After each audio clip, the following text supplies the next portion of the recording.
Hello, everybody, and welcome to Music Industry Insights Worldwide, Volume 4. And today I have the amazing Wyatt O'Brian Evans with us. Hi, Wyatt, how are you? How are you, Saskhia? Very Happy well. New Year.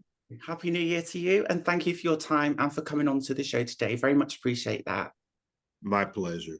Thank you. Do you want to tell the listeners a little bit about yourself, where you're from, and what you do? Well, I'm across the pond. I'm in the United States. I'm in the Washington, D.C. area.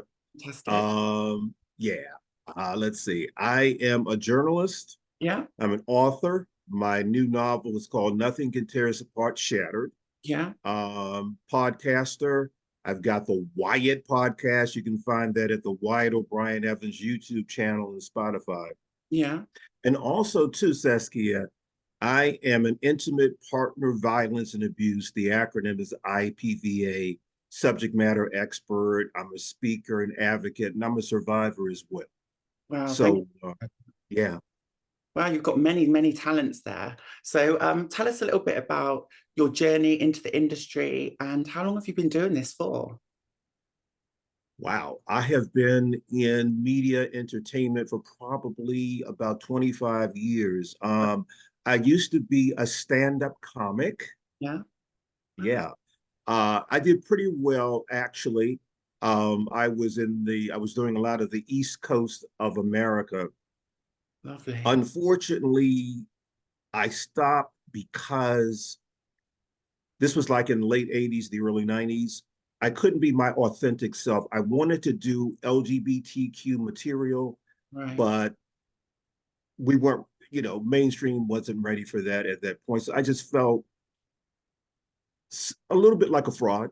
Yeah. And so I just decided, well, this is really not for me. So then, like I said, I'm a journalist as well. I've written for the Huffington Post, Washington Post, etc. I have Fantastic. my own website, wyattevans.com.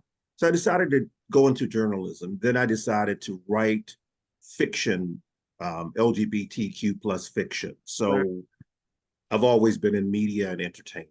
Yeah, fantastic. And did you have an education around that, or did you just get into it through your own passions?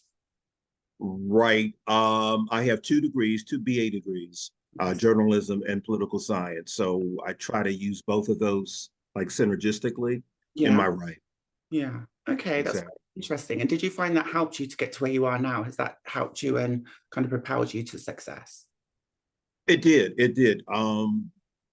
You really have to, when you're an author, when you are just writing, period, you Yeah. really have to have a strong background in that. So I was fortunate that I loved English, I love journalism, so I made a point to be really proficient in both of those arenas. Fantastic. And what kind of challenges and barriers have you faced accessing the industry? If you'd like to share some of those with us. Oh, certainly, that's key, and that's a really, really good question. Being African American and being gay or same gender loving poses its problems in journalism. Not so much now, but when I was starting out, like in the late 80s and the 90s, writing about those types of issues really wasn't on the forefront. It Yes. was a little poo pooed. Yeah. Over to And be. then, yeah, poo pooed, right? Yeah. And just being an African American, period, Yeah. you know, it, there are inherent barriers with the institutional racism thing because, when you're African American, you have to, instead of being 100%, they 200%. want you to be 150%, which can be really unrealistic, but that's the world that we live in. And that's So part of me doing this show as well, is to try and have that equity as well as the equality and diversity, because we don't all start at those same starting points and we've all got our own unique challenges that we have to overcome to get to where we are today. So that's some of the reasons why I ask these questions, is so other people can see that they're not the only ones that face these barriers, and also to try and highlight how we kind of overcome them too. I'll tell you a quick funny story. It's funny, but it was sad. I can laugh at it now, but Yeah. it was sad at the moment. Yeah. I was interviewing for this writing job, right? And they were, read my credentials. They were happy to have me to come in. When I came in, the whole organization was, I would say, 90% white, right? Right. 90% white. Yeah. I Yeah. get in there and they look at me like I'm from the planet Mars. They didn't think, with Wyatt Evans, that name is not quote unquote Black, right? Yeah. So when I got there, it was like I knew that I wasn't going to get this job, even if I walked on water. So I just, midway in the interview, I just said, look, obviously you're not going to hire me. So I just left I'm sorry to hear. because I knew, yeah. I'm so sorry to hear that, because that's not okay, and that's not how you should be treated. And I often feel the same way now. Being a I, trans woman, I think I'm trying to face some of the barriers that you've maybe already overcome and faced 20 or 30 years ago. I find that some of those topics I'm facing, my community's facing at the moment. So I can really relate to that. And I'm sorry to hear that too. Thank you. I appreciate that. Yeah.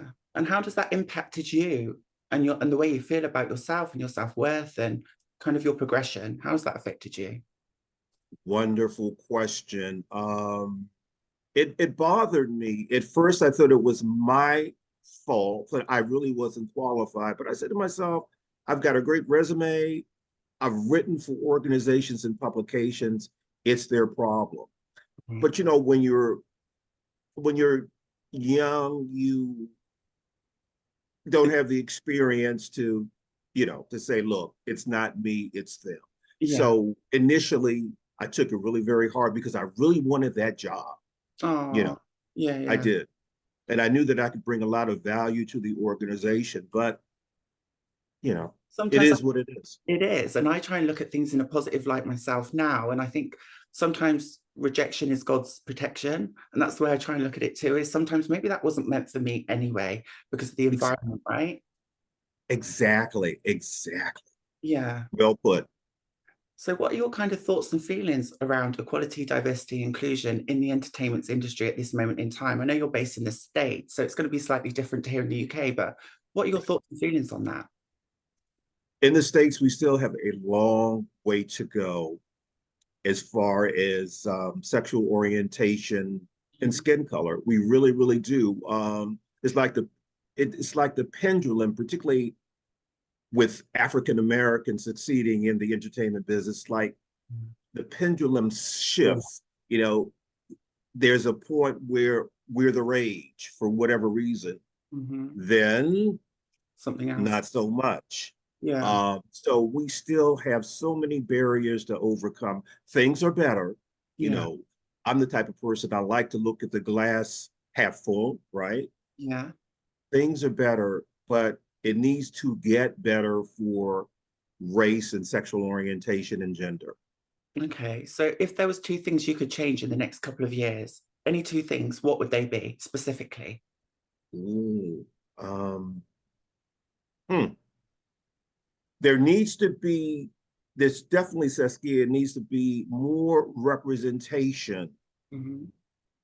in the LGBTQ community in movies and TV in the States, and particularly portraying trans individuals. Mhm. Definitely. Yeah. And within that subset, there needs to be more, you need to see more Black gay men in TV and movies. And we don't see that. That's one of the reasons why I wrote my Nothing Can Tear Us Apart series of novels, because I talk about basically the theme is two men of color, one Latino, one African American, who are working hard to keep their monogamous relationship alive and well. Yes. Intimate partner violence and abuse is one of the themes. So in movies and TV, we need to see more LGBTQ plus representation, particularly transgender. And we also need to see more Black and LGBTQ people behind the scenes, because when you think about it, behind the scenes is most important. They decide what's going to be on the screen. Yes. So we need more of us in positions of power to make that happen. That's a great answer. And I think that's something that I'm always working on, is to have communities writing about their own communities rather than Right. outside of your community writing what they think the community should be or how the community is, when it's not the authentic representation of that. So I think that really helps. Exactly. Yes. So kind of, do you think the cultural and age differences have had an impact on the kind of equality and diversity around LGBT, gay men, trans people? Do you think that's had an impact on the political atmosphere as well in the States? Because it can be very divisive. So do you think that's had an impact on the success and the role models and the visibility? Yeah, ageism, unfortunately, Saskia, in the States anyway, Yeah. ageism is alive and well. I'm an old guy. You're not you're not an old guy. Don't you dare say that's Wyatt. That's not true. You're a spring chicken still in my eyes. You've got loads of life left, yeah. I love that. But, I'm not going to tell people how old I am, Yeah. but, you know, ageism is alive and well. It appears, I mean, even in straight mainstream entertainment, the focus is on youth. When you hit 40, it's like bye-bye, you're out to pasture. But we need to see more stories of LGBTQ people of color. We need to see that because the world isn't just 20s and 30 something people. We need to see so many different stories to reflect the true diversity of the world that we live in. I love that. And I really respect that. And it's another thing that we can look at is like 20 and 30-year-olds, okay, some of them might have experienced that intimate partner violence. And a lot of people might not have even experienced it at that age because I hadn't when I was in my 20s or 30s. So I think that's also another thing where as I've kind of grown up and got older, is that you experience more, you learn more along the way, and you're able to relate to those and represent those as well as part of your own personality and your persona, right? Absolutely. And, in the States, anyways, people 50, 60, and 70 are experiencing rather intimate partner violence and abuse. They may be living alone, may be lonely, and they're susceptible to that predator who gets into their home and abuses them. So there's stories to be told across the age spectrum. Yes. And I think that's really, really important, isn't it? To show It that. is. So kind of tell It us, is. you think being in the and also you're an author, so you write books. Tell us a little bit more about that. And obviously being a Black author as well. What's that like? Because that must come with a lot of challenges too, right? Oh my goodness, yeah. Like I said, I write the Nothing Can Tear Us Apart series of novels. Shattered is the new installment. It's getting really great reviews and it's resonating with bi people, straight people, trans people, both LGBTQ plus and straight individuals alike. I created my own independent publishing company to publish it because when I went to agents, either no, we don't want to talk about upwardly mobile gay men, gay men, be they Latino or Black, we don't want to hear about that. Um, so even or what they wanted to do, Saskia, is change the theme, change the message, and I wasn't going to do that. I wasn't going to give up that type of control, so I published it myself. So trying to get an agent was really very difficult. Trying to get the message across, trying to convince publishers that there is an audience for upwardly mobile gay men of color, but Yeah. they didn't see it. So actually, it was good that I didn't take the deals because I was able to do it myself, control it, and present it the way that I wanted to. Right. Um, but in the States, it's really hard anyway, be you white, Black, whatever, to get a publishing contract, a publishing deal. So it's tough. But Well, but when you're Black and when you're LGBTQ plus, it's even more difficult. well done for succeeding and for doing what you do and being such a great advocate and role model for the work you do. I think it's fantastic. And you're still smiling and you're still going strong. So keep the Mhm. amazing work up. I think this year's going to be a great year for you to also promote your book and stuff and all the other work you do, whether that be radio presenting, speaking, or the intimate partner violence advising. So I think you've got many, many hats there. So just keep doing what you're doing and stay positive and keep working hard enough. You're going to do some amazing things. Do you think it's affected your mental health, doing Mhm. the things that you do, or the way you feel about yourself? Well, oh wow, that's a really good question. I have suffered from depression Mhm. throughout my life because when I was growing up, I had a difficult time dealing with my sexual orientation. And then my first relationship was emotionally and mentally abusive. Fortunately, I was able to get out of that. And, I'm healed. So I'm a really strong proponent of therapy because that saved my life. So, being a survivor of IPVA was tough. There was a lot of depression where that was concerned. And just when you're African American in the States, with the institutional and systemic racism, that'll put anybody in depression. So when you have those things going on, the IPVA, the racism, the discrimination, it can be a perfect storm. And you really have to be very cognizant about how you're feeling about your mental health. And like I said, I'm a strong advocate of seeing an appropriate therapist. It will save your life. It really will. I've personally been to therapy myself, and I found that very, very Mhm. useful. I went through my own domestic violence incident. So I think that really, really helped me actually to understand what red flags are and just little things that I didn't even understand previously because I wasn't Right. aware of them. So I think also going to therapy, it's not just about the way you feel, but it's also understanding techniques and the way you deal with situations yourself and how to better prevent those from happening again. Exactly. Exactly. I like it. I give people this example when I do workshops about IPVA and I talk about the whole mental health thing. Here's the example I give. Let's say, for example, you break your arm, right? You're not going to treat it yourself. You're going to go to the doctor. He or she will probably prescribe pain meds and put it in a cast. So Yeah. you have to you need to seek professional help. It doesn't necessarily mean you're crazy. It just means that you need to work on something so that you can heal and feel better. And also process the trauma that you've been through and recover from that. Right. Absolutely. Yeah, definitely. And kind of, have you ever also suffered? I know you've touched on this already, discrimination and stigma, but do you still Mhm. suffer from that now? Even though you've done all these things and you're doing all these amazing jobs, the lack of opportunities, the discrimination, the stigma, do they still exist? Oh yeah.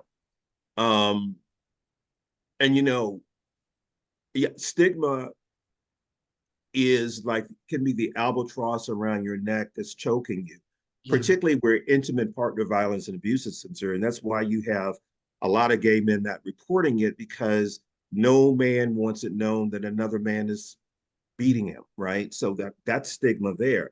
Stigma also in when you're African American or you're a person of color and you're just dealing with trying to survive in the world because still you have this too many people put a premium on whiteness, yes. so stigma can affect you in so many different ways. It affects, you know, people of different genders, different orientation, sexual orientations, different ethnicities, different races. Yeah. And I think that's another great point you make, actually, when I think about it, because I'm from a mixed heritage myself. So my mum's African American, as I said to you before. And I think it's must be harder for certain people in different communities, for example, the Black community to be accepted as gay than it would be for someone from the white community to be gay as well, and those different challenges, right? So how did you find that? I'm so glad, Saskia, you touched on that because unfortunately, too many times in the African American community, Yeah, uh, if you're gay, you're ostracized. yeah, That stigma there. Sometimes, unfortunately, being gay or same gender loving just isn't readily acceptable in the African American community. So, therefore, you have that stigma, and then you're entering the world at large. So, you're dealing with white racism, right? yeah. And then you're LGBTQ. Systemic So, you failure. have Yeah. exactly. So you've got all of these different forces coming together, and it's just a whirlwind that you have to deal with to get through to the other end, right? And I really feel for you. And this is why we need more representation of role models like yourself, speaking up and sharing these stories so other people can understand them from your point of view. Does that make sense? That makes absolute sense, because all of these stressors, if you're not careful, will put you into a chronic depression. It Yeah. really will. Yeah. And it's about being positive and doing positive things, and trying to build a community around you that understands you and that can also support you when you need that support, right? Absolutely. Absolutely. Yeah. Uh, Again, I'm the type of guy, I stay as positive as I possibly can, and I believe in the glass being half full Right. That makes sense. I or like, more. yeah. But as long as it's not full, because you can't have it to be full, can you? You need to have that little bit of space where you can just kind of decompress and be yourself. Exactly. Definitely. So the last question, this has gone really fast actually. So what are your Mhm. successes and wins in the industry? And do you have any things up and coming projects, singles or releases that you would like to share with the viewers? Okay, thank you. Well, my podcast, Wyatt, Yeah. my Eponymous podcast, like I said, on YouTube and Spotify, is doing so extremely well. And what I do with the podcast is I highlight critical issues in the LGBTQ plus community, and I have individuals who are making their mark within the community. It could be an activist, an author, a porn star. It could be um, a politician. Because what I try to do with the podcast is represent all, as much of the LGBTQ plus community as possible. And the podcast is doing extremely well. I'm so proud of it. And my Nothing Can Tear Us Apart series of novels is really making people think about intimate partner violence and abuse. It's a great conversation about monogamy, particularly within the African American people of color community. So I'm so proud of those two successes. I am working on the next novel as we speak. I started it yesterday. Congratulations. Um, yeah, and I'm growing the podcast. So yeah, I'm really, and I'm also still on the Shattered tour. So I'm going to be doing virtual events, and also in-person events. So I got a lot going on, and it's so much fun. So if people want to find you on your social media handles or any kind of websites, do you want to shout those out now so people can find them? And I'll leave them in the description below as well. So if anyone's interested in finding the work that you do, it will be in the description below as well. I need a cheat sheet. Okay, first of all, go to my website, which is WyattEvans.com. You can find me on Twitter at MISTERWOE. That's Mr. Woe. Also, too, on Facebook, Wyatt O'Brian Evans. And Instagram is SIR dot Wyatt Official. So that's Sir dot Wyatt Official. Fantastic. That's been amazing. And thank you again for coming on the show and just sharing some of your challenges, some of those barriers, what you're doing now. And where's your next couple of tours in America? Is there any places in America that people might be able to come and see you in person? Where's your next stops on your tour? Well, you know what? I will know more about that probably in about a week and a half. You can always go to the events page at WyattEvans.com, and it's all there. Perfect. So if anyone's listening in the States, please go along and support Wyatt and the amazing work that Wyatt's doing, and for the rest of the LGBT community, because it's absolutely fantastic. And it's been such a pleasure to have you on today. Thank you for your time. Really appreciate it. Saskhia, you are fantastic. Oh, thank you. I really appreciate your kind words, and God bless you, and stay up with the amazing work that you're doing. And I'm so glad we have met. So thank you very much. Thank you for having me on. That's a pleasure. Thank you. Mwah.